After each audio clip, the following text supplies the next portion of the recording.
Yo hago una pregunta tonta, ¿no? ¿Tienen Biblia? Aquí.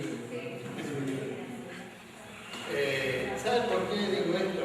Porque yo ando con... Esta es mi Biblia. Esta es mi Biblia. Y una de las preguntas que yo suelo hacer es ¿cuánto cuesta una Biblia? Esta Biblia, así como la ve que la tengo que por tercera o cuarta vez reencuadernar, mi Biblia, para mí, cuesta mucho. Yo, si la pierdo, les puedo asegurar que voy a llorar mucho, mucho tiempo. Una vez me lo olvidé en Rosario. Fui a dar una clase, como acá, la acerqué, guardé mi computadora, guardé todas las cosas, creí que todo estaba adentro, se ve que alguien lo había sacado del escritorio, lo había puesto en un banco, y me vine y no está la Biblia. Llamé por teléfono, hablé con uno, al final me alcanzaron la Biblia y sufrí por no tener mi Biblia. Por eso yo siempre pregunto, ¿cuánto cuesta su Biblia? Porque el valor no está en estas obras. El valor está en lo que la Biblia significa para nosotros. ¿Está claro eso? Tengo en mi casa guardada en un rincón la Biblia de mi abuela, que ha sido motivo de lucha entre quién se quedaba con la Biblia de la vieja, ¿verdad? Que mi abuela nos educó, mi abuela era pentecostal, acérrima, y todos los días nos sentaba mi hermana y a mí a la mañana, éramos chiquitos, y ella decía, el Señor tiene algo para decirnos nosotros hoy, y hacía así, y empezaba. Recorrer las calles de Jerusalén, era italiana y apenas sabía leer, o sea que no leía como yo.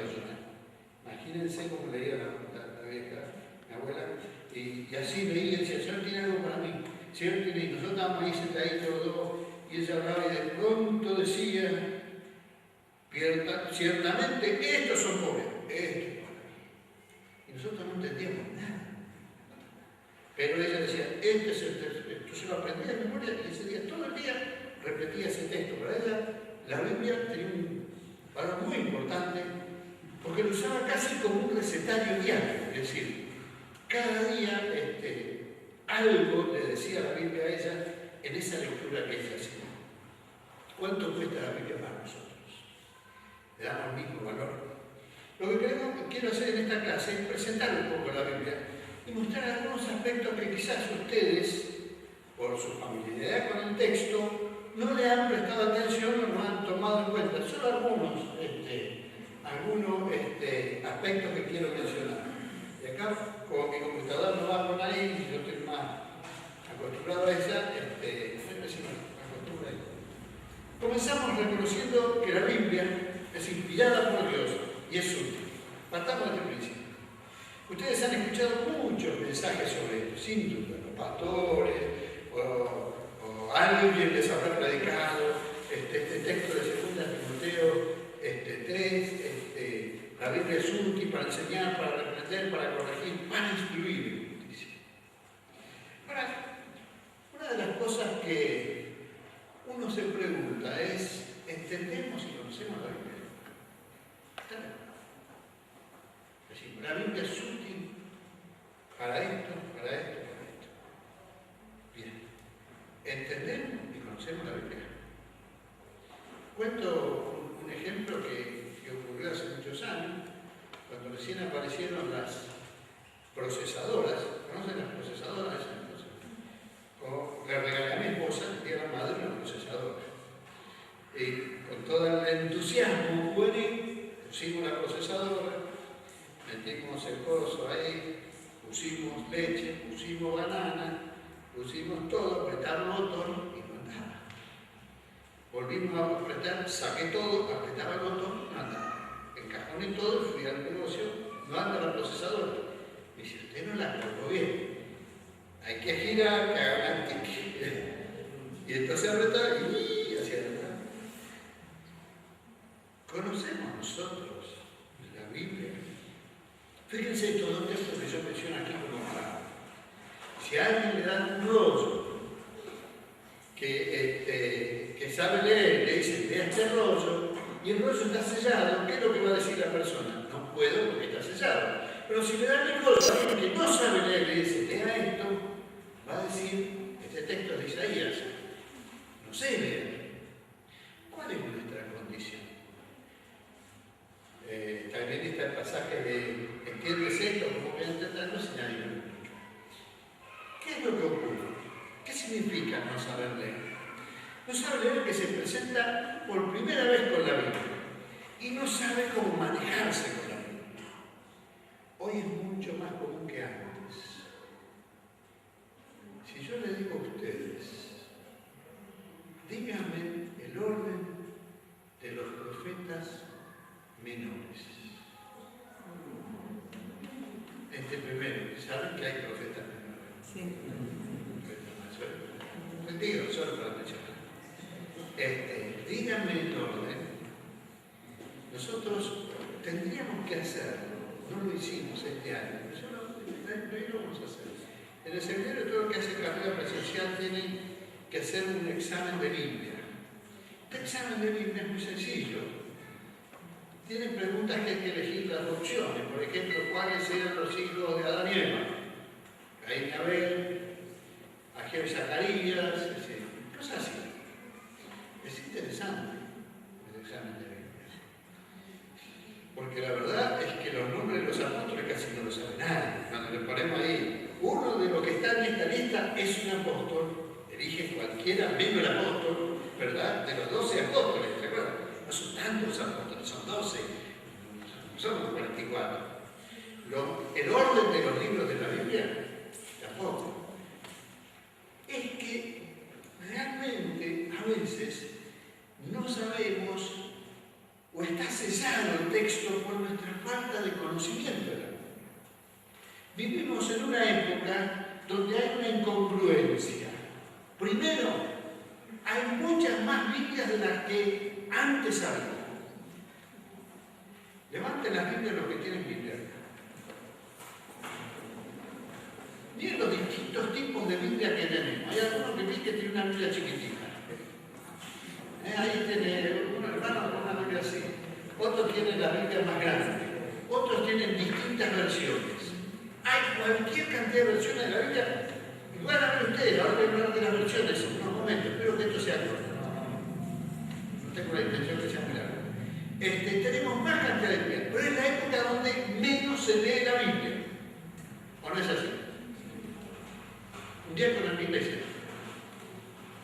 vino 6 meses después que me había pedido que yo le compre en la librería una Biblia. 6 meses después, y era diácono de Biblia, que yo era pastor, a decirme, pastor, en la Biblia que usted me trajo le falta un cuadernillo, es decir, saltea de una página a, qué sé yo, 40 páginas después. Y faltaba parte del Nuevo Testamento. 6 meses y no se había dado cuenta que faltaban esas páginas. Me dice, ¿las podemos ir a reclamar? Ahora, 6 meses después. Es verdad, no lo hicimos nosotros. Pero 6 meses tardaste en darte cuenta que faltaba algo en tu Biblia. ¿Nunca viste la Biblia en estos últimos 6 meses? Nuestro estilo de vida, nuestra cultura, nuestra falta de hábito es lo que nos impide hoy trabajar con la Biblia. Esto es así. No lo tengo que justificar, ¿verdad? Pero además, nosotros mismos tenemos otro problema, que es la relación que hay con el texto. La Biblia habla de costumbres que nosotros no entendemos, o entienden todas las costumbres. ¿Verdad? A veces nuestras traducciones son buenas, pero cuando Abraham llama a su siervo Eliezer, ¿se acuerdan ustedes de Abraham? Que van a tener. Que esperó ¿cuántos años para tener un hijo? Pero ¿cuántos años esperó de que Dios tuvo los 100 años? Desde que Dios le prometió que iba a tener un hijo hasta que lo tuvo. 25 años.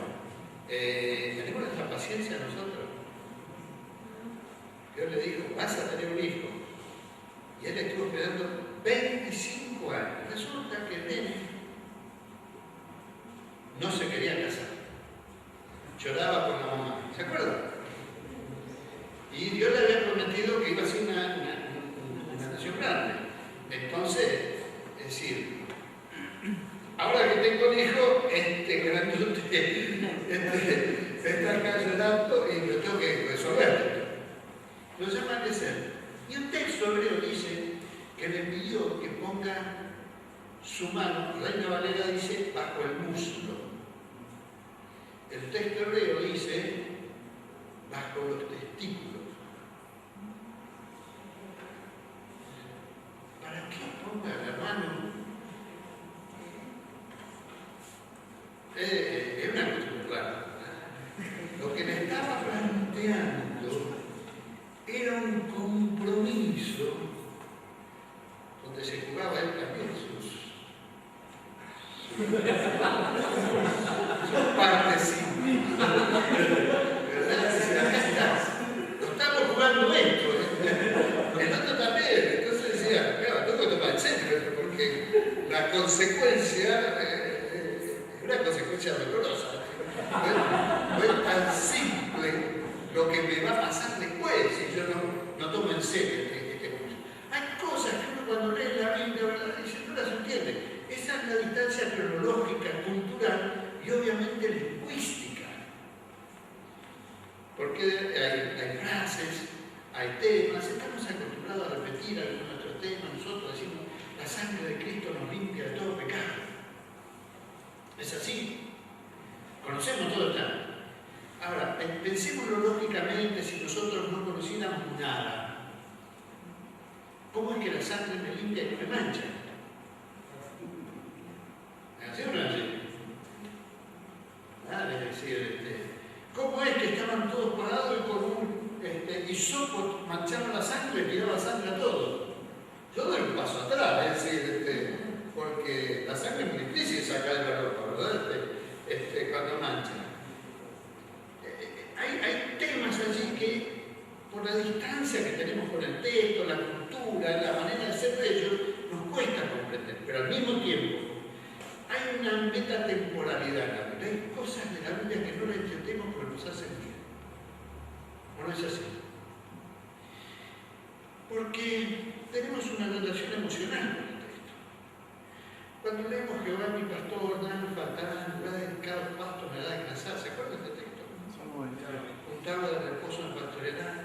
Entendemos bien que es agua de reposo, entendemos bien muchas cosas, pero nos hace bien leerlo, ¿o no?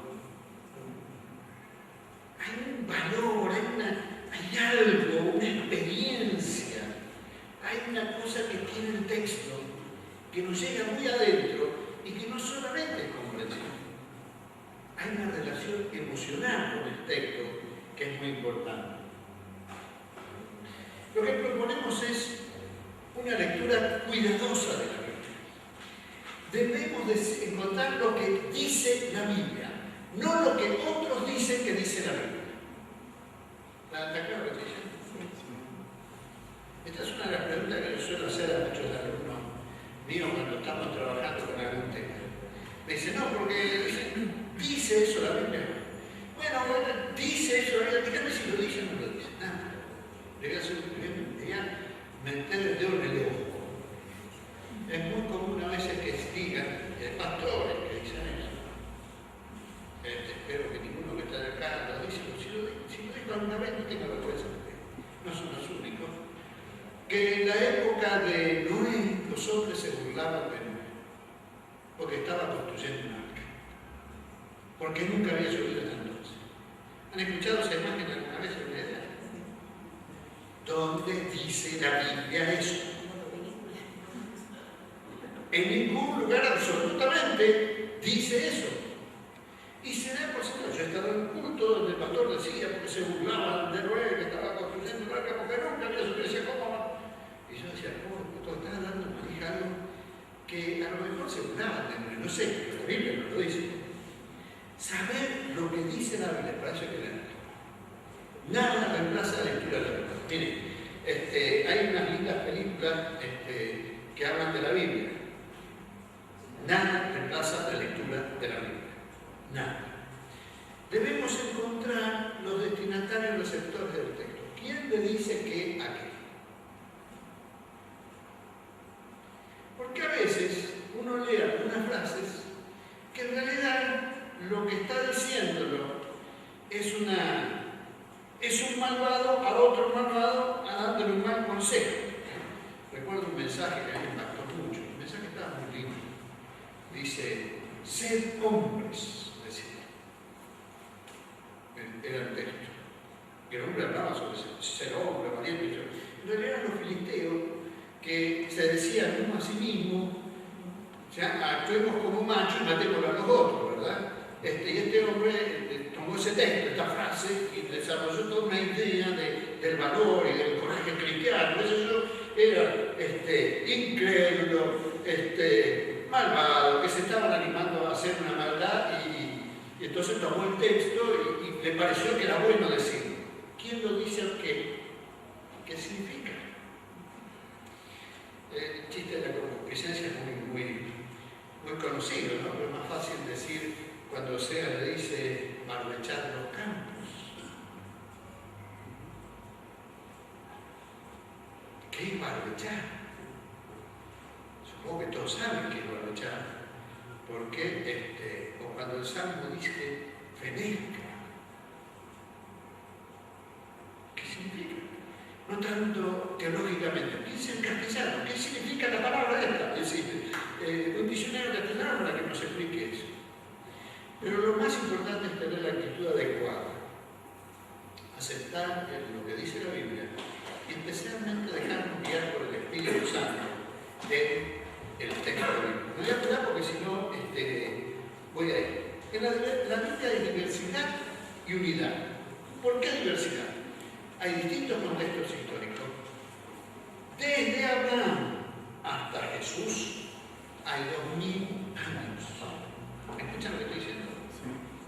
2000 años, distintas culturas, no es lo mismo lo que ocurría en la época de Abraham, lo que ocurría en la época de David, el contexto cultural, y lo que ocurría en la época de Pablo.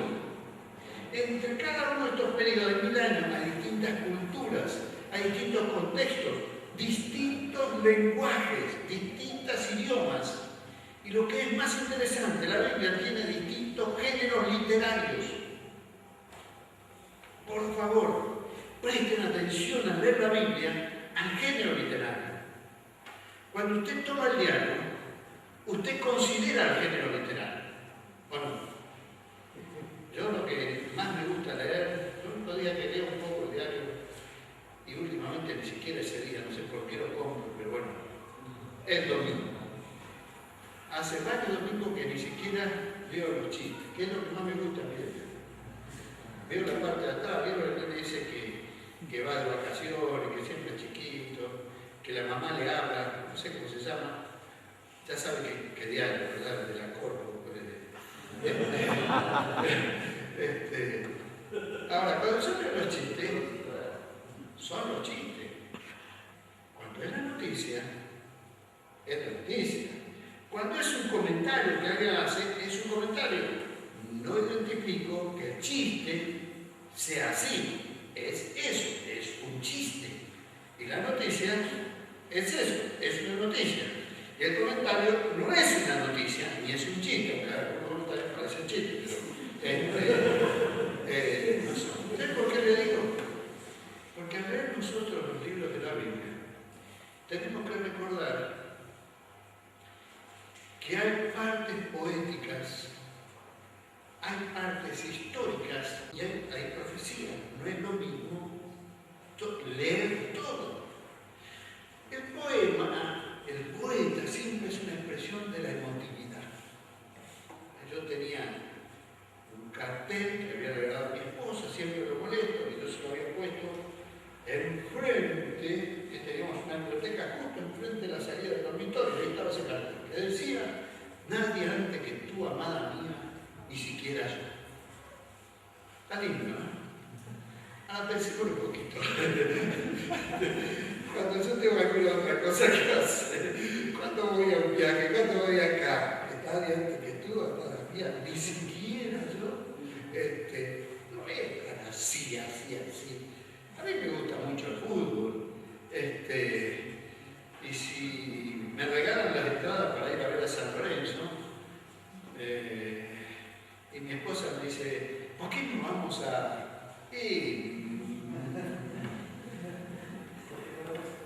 Quizás alguna vez renuncie, pero es muy difícil, ¿verdad? La trataré de convencer que haga la cosa. Pero es una expresión emocional. Piensen ustedes que hay salmos que son expresiones emocionales. No lo olviden. Cuando el salmista dice, quisiera reventar la cabeza de mis enemigos contra la pierna. Pero el salmista dice, usted también quisiera, ¿no? No me gustaría eso. Sí, no, estaría mal, pero... O quisiera que se caiga y se rompa los dientes contra el piso. ¿Sabes lo que cae eso? No puede ser los dientes contra el piso. Me dice, pero este es el mismo hombre que dice, Jehová mi pastor, en lugar de delicado pasto, ¿verdad? De pronto dice esto otro. Bueno, son expresiones emocionales. Y debemos entender que él está expresando lo que siente, que si hacemos el análisis lógico, diríamos, ¿dónde está el amor cristiano? ¿Verdad? Perdonemos a los enemigos, ¿se acuerdan? Dice, ora por tus enemigos, ¿dónde está? Bueno, a ver, tenemos que estar hablando antes del Antiguo Testamento y empecemos que está expresando su emoción, no haciéndolo. Bueno, creemos que no lo hizo, pero no haciéndolo, exactamente, que está expresando su emoción. Por eso hay que tomar en cuenta esto. Y obviamente hablamos de la unidad. Y esto se lo hago muy amplio. Producto, indica que mucho tiempo estuve hablando, sí. Producto cultural de un pueblo y desarrollo del mismo. Recuerden esto, la Biblia es palabra de Dios en palabras del hombre. ¿Me escuchan lo que estoy diciendo? Dios se ha revelado a un hombre y ha inspirado a ese hombre para que transmita eso que Él le reveló a los otros. Por eso la revelación y la inspiración son dos momentos distintos. Un momento es lo que Dios le transmite a una persona y un segundo momento es lo que esa persona transmite a los demás contándole lo que Dios le dijo. ¿Está bien? ¿Me siguen?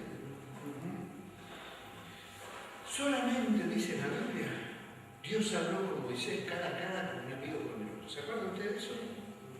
Todos los demás profetas recibieron la inspiración, pero de maneras distintas, a veces en sueño, a veces a través de una visión. No sabemos cómo fue que Jeremías recibía su visión, pero cuando vinieron los amigos le dijeron a los contemporáneos de Jeremías, ¿qué tenemos que hacer? ¿Nos tenemos que quedar o tenemos que ir? Jeremías le dijo, voy a hablar al Señor para que me lo inspire. Y él pasó 15 días sonando. Y cuando vinieron los 15 días, dijo, el Señor me inspiró y me dijo que nos tenemos que dar. ¿Qué hicieron los amigos? Lo llevó. Se fue, ¿verdad? Y siempre pregunté, ¿para qué dejó la pregunta? Ahora de Jeremías le hicieron dar 15 días para hacer lo que querían. Le hubieran dado tiempo. Cuando le dijeron, sí, él le dijo eso, vamos. Pero ahí está, Dios se revela. Y el hombre tiene que transmitir. Ahora, es palabra del hombre. Porque el hombre que transmite, lo transmite en determinado contexto histórico, en determinado contexto geográfico, en determinado contexto cultural y en determinada persona. Si ustedes leen los evangelios, por ser algo más simple, se van a dar cuenta que entre Lucas y Juan, para mencionar los dos que están más cerquita, hay una diferencia al relatar los eventos. O entre Marcos y Lucas hay una diferencia al relatar los eventos. ¿Por qué? Porque eran personas distintas que tenían intereses distintos. Marcos es una persona que le interesaba mucho pensar en los problemas de salud y en hablar si este era un endemoniado, un hipocondríaco, y entonces, como médico, veía desde una perspectiva. Mientras que Lucas, ¿no? Mientras que Marcos ¿Dije Marcos o no? Bueno, Lucas. Lucas, alguien me quedó la duda si quiero que hable. Igual lo dijo usted. ¿Qué? Igual lo dijo usted. Es la edad, entiendo. Mientras que a Marcos más le interesaba pasar inmediatamente al otro evento. Es decir, son personas distintas, relatan el mismo hecho, pero de manera distinta. No se olviden, esto tiene que ver con que la Biblia es palabra del hombre. Tenemos dos testamentos, una Biblia. La Biblia está dividida en capítulos y versículos. ¿Cuándo se hizo la división de la Biblia en capítulos y versículos? ¿Usted cree que el profeta Jeremías se puso y dijo, voy a escribir capítulo 1, versículo 1, capítulo 2, versículo 1, capítulo 3, versículo 4? ¿Cuándo se hizo la división en capítulo y versículo? ¿Alguno sabe? ¿Qué? Sí, en la traducción. ¿Cuándo? ¿En qué siglo? ¿En qué edad? Antigua, media, moderna. Bueno, voy a decir. La traducción, la edición, la primera edición en capítulo y versículo fue la de la Vulgata Latina en 1555. Piensen esto, más de 1500 años circuló la Biblia sin capítulo y versículo. ¿Está claro? Aquellos hombres cristianos y creyentes de aquella época leían todo. No es como nosotros decimos, vamos a abrir el Evangelio de Juan, el capítulo 3, versículo 16, entonces todo el mundo sabe ubicarse dónde está. Por 1500 años, la Biblia no se leía en capítulo y versículo. La gente leía todo. Ahora hay una edición de la Biblia de Reina Valera que saca los capítulos y versículos.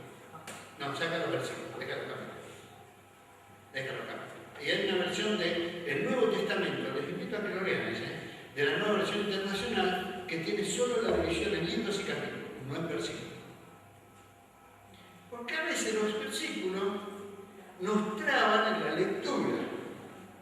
No sabemos si esta frase va al versículo anterior o al versículo posterior, y entonces hacemos una pausa en el versículo cuando a lo mejor está todo de lado. Entonces hicieron una edición hace 2 o 3 años del Nuevo Testamento de la nueva versión internacional, solo dividiendo los capítulos.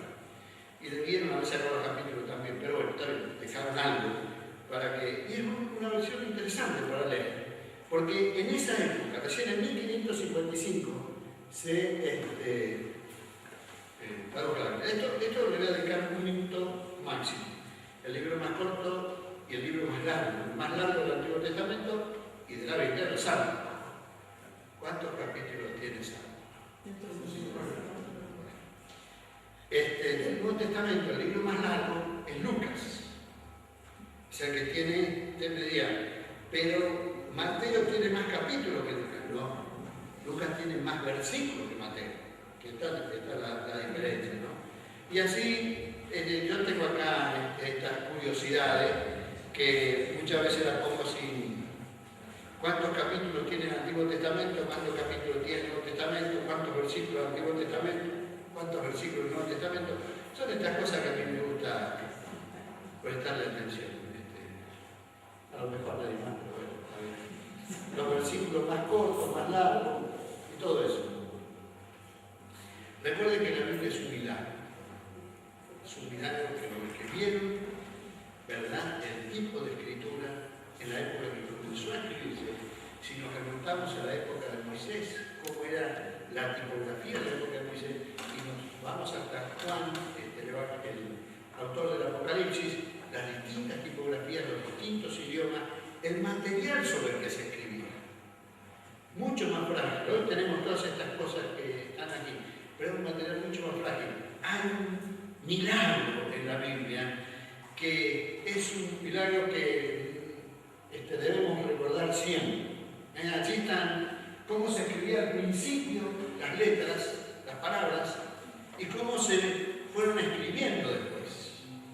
Y fíjense ustedes que ellos cambiaron, tuvieron que ir cambiando los escribas, de un tipo de letra a otro tipo de letra. Para nosotros es incomprensible eso, porque la A para nosotros es siempre A.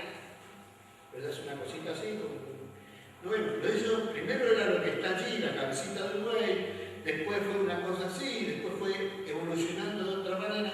Es decir, hay un proceso allí que nosotros debemos recordar que ocurrió entre Moisés y Juan el Bautista o Juan el Evangelista. No vamos a mencionar mucho más de eso, esto lo voy a pasar de largo, pero esto sí me gustaría mencionar. Los que copiaron el Antiguo Testamento prestaron atención y muchas veces en los manuscritos, al copiar, para marcar que ahí ocurría algo distinto, escribían una letra o más grande o más chica o arriba del versículo. Por ejemplo, esa letra que está así, ven el hermano había traído esto para que yo... sí. Esa letra significa que es la letra que es en la mitad del Pentateuco, de la Torá. No contando versículos, contando letras. Ellos contaban las letras. Cuando Jesús se queja de los escribas, se viene a quejarse. Pero la verdad es que los escribas vivían contando las letras y mirando letra por letra. Por eso los llama doctores de la ley. Porque eran doctores de la ley, hay que pasarse la vida cortando las letritas, mirando letra por letra, ¿verdad? A nosotros nos cuesta tanto aprender el versículo de memoria. Ellos vivían de esa manera. Y eso lo hacían para preservar el texto bíblico. Porque si al contar las letras, esta no era la mitad, se tiraba a la basura ese manuscrito y se empezaba de vuelta. Y tardaban meses y a veces años en copiar una letra. Es decir, era un trabajo tremendo. Hoy nosotros pasamos de la imprenta a la computadora, allí está encargado Unicef, que si no le voy a mostrar, donde en ese celulito de ahí tengo 5 versiones de la Biblia, cosa que parece increíble hasta dónde vamos a llegar. Y ahora vamos a ir en los últimos 10-15 minutos a tratar dos temitas muy cortitos y terminar. Comprender. Alguno lee Ruth que dice, ¿se acuerdan de Ruth? ¿Se acuerdan, no? Vuelve Ruth del campo y le dice a Noemí, esto es lo que he recogido. Y ahí trajo un efa de cebada. Era nosotros un efa de cebada, no nos decía mucho. No entendíamos bien por qué Noemí le preguntaba, ¿dónde fuiste a buscar esto?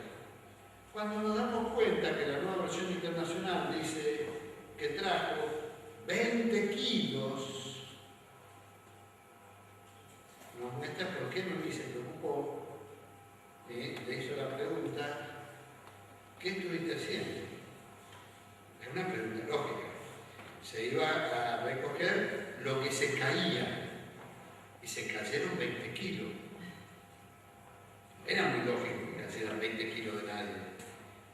Lógico era pensar que algo había ocurrido. Entonces cuando ella le dijo, estuve en tal campo, estaba tal hombre, de ahí se acordó Noemí quién era esa persona, y dijo, bueno, vamos a hacer una trampita para ya que está interesado, dejó caer 20 kilos. Vamos a engancharlo y lo lograron, ¿verdad? Eso muestra que el hombre a veces se cree vivo, pero de ninguna manera. Bueno, vamos a pasar el canon de la Biblia.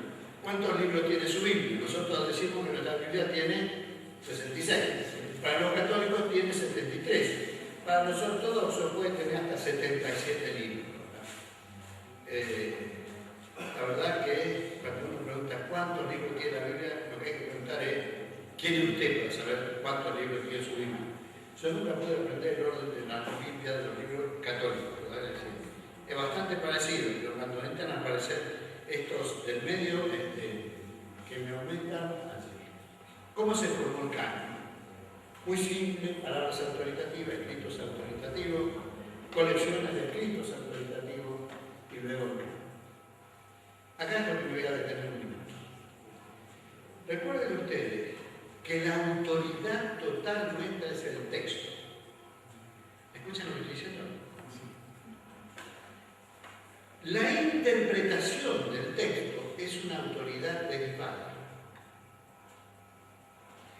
Y la contextualización o predicación del texto es una autoridad aplicada, pero la autoridad implícita y final es el texto. ¿Me escuchan lo que estoy diciendo? A veces nosotros prestamos más atención a los comentarios del texto que al texto. ¿Está? ¿Ustedes enseñan en la escuela dominical o algo así? ¿Le dan una revistita en la escuela dominical? ¿Es así o no así? Díganme sí o no. Sí. No sé cómo se maneja la escuela dominical, ¿verdad? Estoy hablando. En mi iglesia yo soy maestro de la escuela dominical. A mí me dan una revistita. Me dice, esto es lo que hay que hacer. Y yo esa revistita la miro, la guardo y lo que me dedico es a leer. ¿Por qué? Porque muchas veces las interpretaciones están cerca o no del texto. La autoridad, el nivel máximo de autoridad que nosotros tenemos, la autoridad implícita, final, indiscutible, es el texto bíblico. Luego vienen las interpretaciones, luego vienen las contextualizaciones y las aplicaciones. Pero nunca hay que olvidar que todo eso depende de la otra autoridad. A veces le prestamos más atención a los,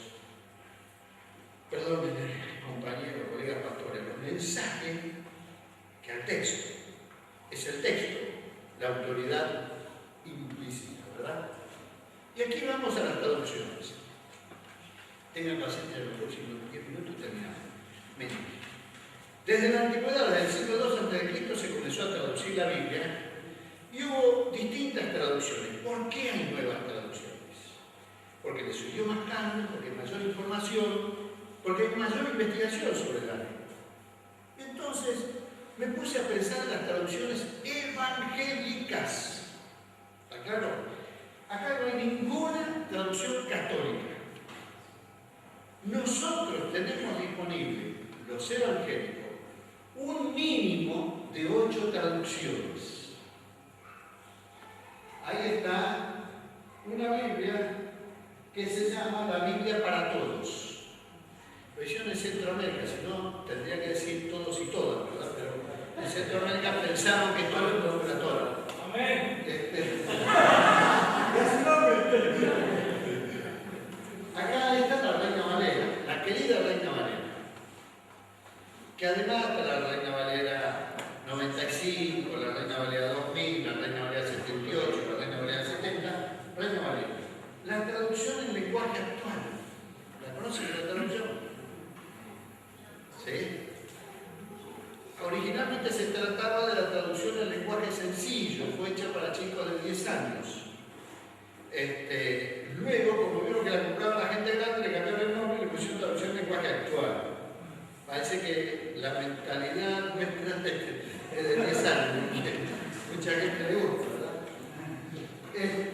Acá tenemos una nueva edición de Reina Valera que apareció hace un poquito, que es la Reina Valera contemporánea, que es bastante distinta a la Reina Valera. Les voy a mostrar un ejemplo. La nueva versión internacional, la Biblia de las Américas, la vieja Dios habla hoy, o versión popular, así la llamábamos, y lo que llamamos la nueva versión, la nueva traducción viviente. Nueva traducción viviente, una traducción muy linda, nueva también de la Biblia. Estas son evangélicas, y hay más evangélicas, pero estas son las más conocidas. Hay otra cosa que lo que me parece a mí que ustedes deben diferenciar de traducción a edición de la Biblia. Por ejemplo, las Biblias de estudio. Ustedes tienen acá la Scofield, la Thompson, la Biblia arqueológica, la Biblia de ministro, la Biblia de arquitectura, la Biblia cronológica, la Biblia de la profecía, la Biblia apologética, y así podemos seguir con la Biblia pentecostal, la Biblia Rines, la Biblia de la corriente del Espíritu, la Biblia, son traducciones. A veces confundimos traducción con edición. La edición es una cosa, la traducción es otra. Por eso, estas son diferentes traducciones, mientras que estas son diferentes ediciones. Yo, si tengo que recomendar, recomiendo esta edición, no es la que yo uso en mi devocional, pero es la que yo uso para estudiar. Esta edición que se llama Biblia Paralela. Mira, dos versiones. Porque tiene dos versiones. Tiene en paralelo la nueva versión Reina Valera 60, perdón, yo nací, crié, aprendí memoria chiquitito, Reina Valera 60, que me saque Reina Valera 60 va a ser muy difícil para mí, ¿verdad? Voy a seguir pensando en Reina Valera 60. Tiene por un lado Reina Valera 60 y por el otro lado la nueva versión internacional. El Nuevo Testamento está en el Nuevo Testamento en 4 versiones, que tiene, además de la nueva Reina Valera 60, la nueva versión internacional, tiene Dios habla hoy y la Biblia de las Américas. Pero en una Biblia en 4 versiones es un mastodontón grandote, es decir, digamos que la Biblia de 2 versiones que va. Y como Biblia de estudio, la Biblia de estudio multihispano me parece que es una muy linda que hace. Fíjense esto que yo les muestro aquí. Las versiones son distintas. Podemos decir que hay 3 tipos de versiones. Las que se llaman de equivalencia formal, las que se llaman de equivalencia funcional y las que se llaman las versiones libres o paráfrasis. Ahora vamos a ver un ejemplo. Vamos a sacar esto. Vamos a ver un ejemplo. Salmo 7:9. Dice Reina Valera: fenezca la maldad de los inicuos, mas establece tú al justo, porque el Dios justo prueba la mente y el corazón. Piensen que es muy difícil de comprender esto. ¿O no? Suponemos que fenezca, así de que vemos que termina, y que inicuo debe ser algo parecido a malo. ¿No es así? Pues bien, no sabemos qué es inicuo. O sí saben exactamente la definición de inicuo y de fenecer. La Biblia de las Américas dice: acabe la maldad de los impíos, que se establece tú al justo, pues el Dios justo prueba los corazones y las mentes. Dios habla hoy, traduce totalmente distinto. Dice: Dios justo que examina los pensamientos y los sentimientos más profundos, pon fin a la maldad de los malvados. Es mucho más fácil de comprender. La nueva versión internacional dice: Dios justo que examina mente y corazón, acaba con los maldad de los malvados y mantén firme al justo. El lenguaje actual dice: tú eres un Dios justo y conoces nuestros pensamientos, acaba pues con los malvados para que no hagan lo malo, pero dale tu apoyo a la gente honrada. Ahí aparecen los honrados, aparece que lo vamos a apoyar y todo eso. Permítame decirle esto.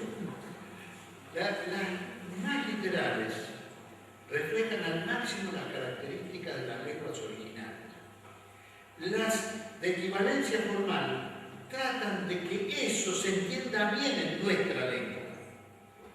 Y las paráfrasis son una explicación del texto. ¿Me escuchan lo que estoy diciendo? Por eso a mí no me gustan las paráfrasis. No me gusta para nada la Biblia al día o lenguaje actual. Yo no soy amante, soy enemigo, archienemigo. He escrito cartas a los editores de lenguaje actual. Yo conozco a 2 de los traductores, le he escrito cartas. Vinieron cuando estuvieron por Argentina, Carlos, no todos así, qué sé yo. Le digo: mire, está bien, digan lo que quieran, pero usted a mí no me convence. ¿Por qué? Porque en realidad no es lo que dice el texto, sino es lo que ellos creen que dice el texto. ¿Está claro? Es decir, no es un texto, es una interpretación.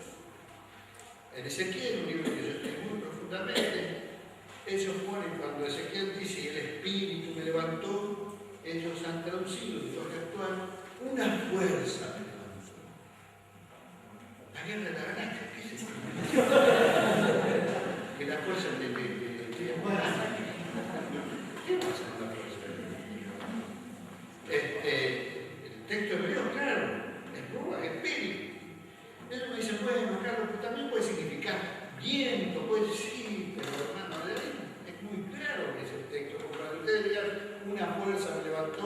tan consecutivo, tan amplio, que pierde el sentido del texto de la Biblia.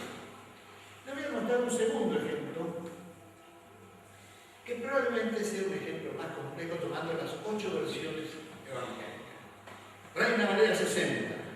Cada uno de nosotros sepa tener su propia esposa en santidad y honor. Texto de que hemos usado la mensaje. La Biblia de las Américas. Cada uno debe ser, vosotros, sepa cómo poseer su propio vaso en santificación y honor. Nueva versión internacional. Cada uno de ustedes aprenda a controlar su propio cuerpo de manera santa y honrosa. La Reina Valera contemporánea, esta versión que yo le dije, la versión. Cada uno de ustedes sepa cómo tener su propio cuerpo en santidad y honor. Dios habla hoy. Cada uno sepa dominar su propio cuerpo de forma santa y respetuosa. La palabra de Dios para todos y todas, la verdad nosotros, ¿verdad? Y cada uno aprenda a controlar su propio cuerpo. Es decir, que usen su cuerpo de una manera que lleve la pureza y honra a Dios. Lenguaje actual. Interesante el lenguaje actual, ¿verdad? Y cada uno de ustedes trate a su propia esposa con mucho respeto. Lo de santidad y honor pasa a ser respeto. Y la nueva traducción viviente dice, como resultado, cada uno controlará su propio cuerpo y vivirá en santidad y honor. A ver ustedes, se dan cuenta. ¿Cuántas de las 8 versiones más conocidas evangélicas dicen esposa? 2. Lenguaje actual y Reina Valera 60.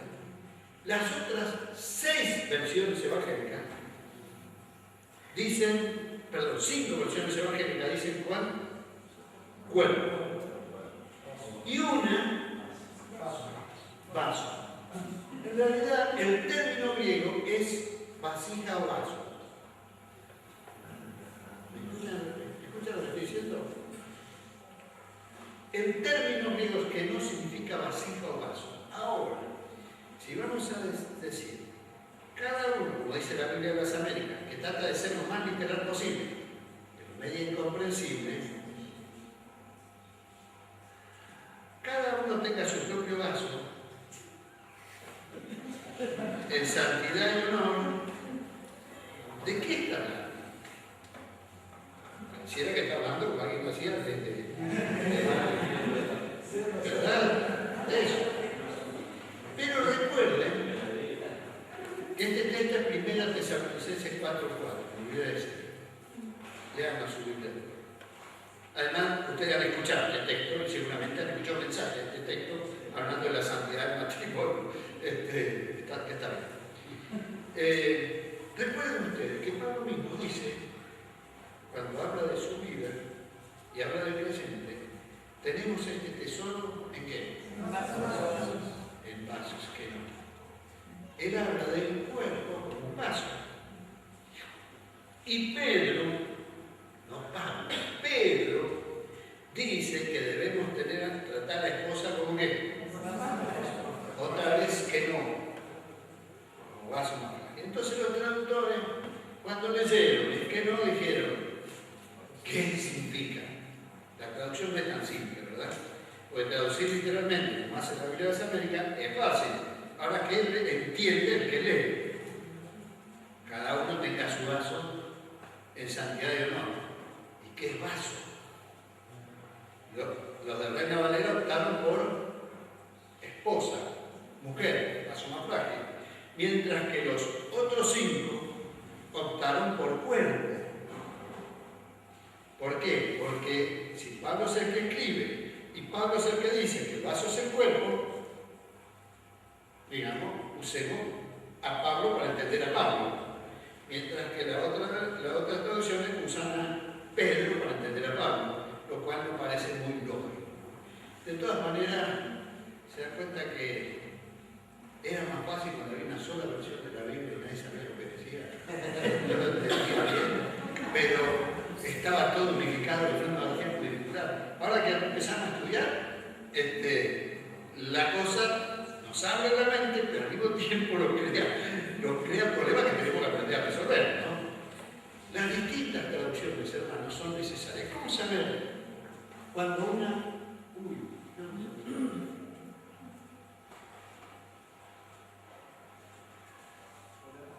que una traducción es buena? Bueno, lo volvemos. ¿Cómo saber que una traducción es buena? Yo había preparado para 2 o 3 puntos para reconocer una buena traducción. Primera, una traducción es buena cuando es fiel al texto y sigue lo mejor posible el texto, ya sea del Antiguo Testamento o del Nuevo Testamento. Segundo, una traducción es buena cuando la puedo entender. Si dice fenezca, si dice hipo, si dice concupiscencia, si dice que son palabras que no entendemos. Entendía otra gente en otro momento, hoy no las entendemos, porque no son palabras de nuestro vocabulario. Si es fiel al texto, pero yo no la puedo entender, no es tan buena traducción, porque una traducción tiene que tomar un texto antiguo y hacerlo comprensible para mí hoy. Y si yo hoy no lo comprendo, necesito un diccionario para andar buscando cada palabra que dice, esa traducción no es buena. Tercero, cuando esa traducción mantiene una coherencia con los autores y con el sentido general de la Biblia. Lenguaje actual, otra de las cosas que para mí me molesta que hace que todos los evangelistas tengan el mismo vocabulario. Y no tienen el mismo vocabulario. Juan tiene un vocabulario distinto al de Lucas, al de Marcos y al de Mateo. Son palabras diferentes. Tratar de decir, bueno, ya que están relatando la vida de Jesús, que todos usan la misma palabra, es no respetar el texto. Entonces, la traducción es buena si es fiel al texto. La traducción es buena si yo la puedo entender. Si no la puedo entender, no. Hay una traducción que a mí me encanta, católica, Cantera Iglesia, pero es incomprensible. Puso un castellano muy pulido. Entonces, una y otra vez tengo que mirar el diccionario. Bueno, yo me tomo ese trabajo. Pero no es una traducción para usar, porque no la puedo entender. Pero sobre todas las cosas, la traducción tiene que respetar el sentido general de la Biblia y a los autores. Ninguna traducción es buena si niega la soberanía de Dios, si niega la centralidad de Jesucristo, el lugar del Espíritu Santo. Por eso yo tengo tal reacción contra el lenguaje actual, porque para mí es dialéctico cuando niega el Espíritu Santo. Nosotros tenemos un Dios trino y ese es un principio que nosotros hemos tomado de la Sagrada Escritura. Y si una traducción me va a menoscabar a una de las personas de la divinidad, ya ahí esa traducción no puede para mí ser buena. Por eso yo le digo, hay distintas traducciones y ustedes tienen que aprender a leerla para entenderla mejor, pero también a reconocer cuáles son aquellas que nos ayudan más. Y lo último es cómo entender la Biblia. Se me ocurrió esta tarde, y esto sí, ahora sí, ya me pasé 5 minutos de lo que yo dije que iban a ser 10, esto van a ser 2. Que hay varias maneras de entender. Pero vamos a pensar que hay una que es el método intuitivo, el que decía mi abuela, ¿verdad? Habría el texto bíblico, y ella entendía lo que sentía que entendía. Lo que entendía a veces, yo, lo que recuerdo que yo tengo de esos años, fueron varios años, mi abuela tiene su teología, es que a veces lo que ella entendía tenía poco que ver con lo que el texto decía, pero era para lo que ella lo necesitaba, y no había manera que uno quisiera entender, pero no dice eso la Biblia. Él estaba, no, si esto dice la Biblia, el Espíritu me dijo que esto lo dice la Biblia, y se acabó esto. Es el método intuitivo. Yo intuyo lo que dice. La verdad que es muy práctico, es muy sencillo, pero muchas veces no necesariamente es adecuado. Es que yo voy a la Biblia me dice así derecho. Y a veces algunos de nosotros hemos usado este método. Yo mismo he usado este método en un momento que estaba pasando una crisis, me senté con el texto a ver que encontraba un versículo que me ayudara y encontré. Y no estoy diciendo que está mal, estoy diciendo que es un método, no sé si es mejor, pero un segundo método es el método dogmático.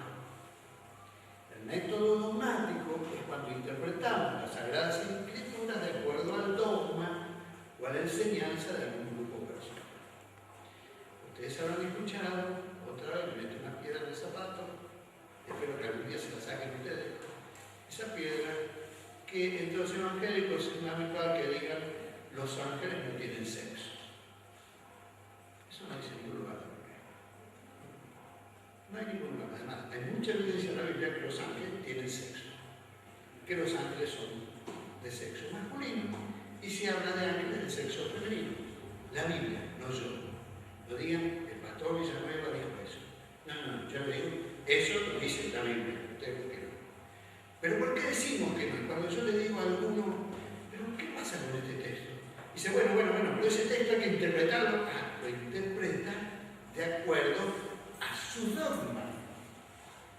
Al pensar que como es espiritual no es sexual. Porque oponemos, esto es netamente neoplatonismo, cultura griega, nada que ver con la Biblia, oponemos lo físico a lo espiritual. Si es espiritual, no es físico. ¿Por qué no? ¿Por qué no comer juntos es un acto también de espiritual? ¿O acaso Jesús no instituyó la cena en un ámbito donde estaban comiendo? Y cuando aparece resucitado y estaban los discípulos que no pescaban nada, ¿qué le dijo? Vengan, ¿y qué le tenían preparado? El Jesús resucitado, asado a la casa, pescado a la casa, ¿verdad? Pobre pescado a la casa llena un poquito y después debía haber comprado más pescado, pero él les tenía preparada comida. Su concepto, esos prejuicios, esos dogmas que tenemos hacen que nosotros no entendamos el texto. ¿Por qué? Porque el dogma, esa enseñanza que nos han hecho, que nos han dado, a veces se interpone entre nosotros y el texto. Entonces ahí está, le echamos siempre la culpa a los curas porque es más fácil de representar. El cura, ¿verdad? Ahí está un hombre que va y el cura es el que dice lo que significa. Es decir, el cura acá representa el dogma. Le echamos la culpa a ellos, vuelvo a decir nada por eso. Pero hay otra manera de interpretarlo. Cuando frente a una situación externa, y ahí está la flechita que viene hacia mí, hace que yo me acerque al texto bíblico, ahí está el 2, que ese texto, a ver qué me dice, el Espíritu Santo hace que yo pueda comprender. Cuando hablamos del Espíritu Santo, no hablo, ¿verdad?, de esa manera intuitiva. El Espíritu Santo también es pensar. El Espíritu Santo también nos lleva a reflexionar, a comprender lo que dice la palabra en su momento y a ver cómo eso se puede expresar hacia la respuesta a la necesidad. Eso es lo que se llama una interpretación contextual. Yo hoy tengo que interpretar el texto de la manera que responda a la necesidad de esta sociedad en la cual estoy viviendo. Tengo que acercarme a la palabra con las mejores herramientas que tengo, pero la herramienta principal que tengo es el Espíritu de Dios, que es el que nos guía a la correcta interpretación, para que eso se lo pueda comprender y dar respuesta a esa necesidad. Nunca olviden que si uno deja de estudiar la Biblia, deja de crecer espiritualmente. Deja de crecer, ¿verdad? La Biblia habla de un crecimiento integral y nosotros necesitamos ese crecimiento integral. Y hay algo que a mí me gusta llamar una espiral, ¿verdad? Me acerco al texto, conozco el texto, comprendo el texto, hago un compromiso con el texto, vuelvo a examinarlo, ahora sí lo puedo interpretar distinto. Y al interpretarlo lo puedo aplicar en la vida y sigo creciendo, y sigo creciendo, y sigo creciendo. Hermano, nosotros hemos afirmado históricamente, como bautistas, que la Biblia es nuestra única fuente, ¿verdad? Es nuestra única guía de fe y práctica. Para eso hay que conocerla. Para eso hay que leerla, hay que estudiarla y hay que permitir que ella vaya modelando nuestra vida. Eso es lo que intentamos hacer en esta carrera. Eso es lo que intentamos, darles las herramientas para que ustedes conozcan la Biblia, para que ustedes piensen luego y respondan. No van a tener toda la fórmula para contestar todas las preguntas, pero sí van a tener herramientas para que ustedes luego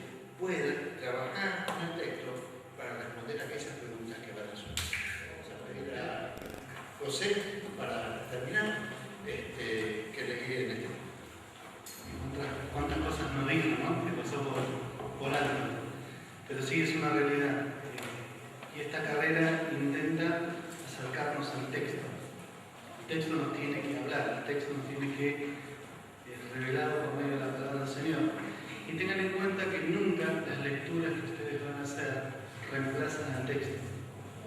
Nunca. El texto tiene que ser el texto de la Biblia, la palabra del Señor, además de las lecturas que ustedes van a hacer. Vamos a cerrar este tiempo con una oración. Bendito y amado Dios, te damos muchas gracias. Gracias, Señor, porque en esta introducción que ha hecho el pastor Villanueva, Señor, podemos ver que acercarnos al texto, tu palabra, es fundamental para nuestra vida cristiana, para el crecimiento, para poder crecer, Señor, y que los demás puedan recibir también de la bendición de Dios. Señor y Dios, que esta carrera que damos por inaugurada hoy, en el nombre de Jesús, dentro de 3 años, sean personas más formadas en la relación con el texto, en la aplicación del texto, tu palabra, Señor amado. Y Señor, de este lugar donde tú los quieras usar, envía, bendito sea el Dios de la gloria. Gracias porque tú has llamado a tus hermanos este año, Señor. Y así como ha orado el pastor Miguel, acompáñalos, ayúdalos, acompáñalos, Señor. En los momentos de debilidad, Señor, de que nos contratiempos, sé tú la fortaleza, en el nombre bendito de Jesús. Gracias, Señor, por este tiempo que podemos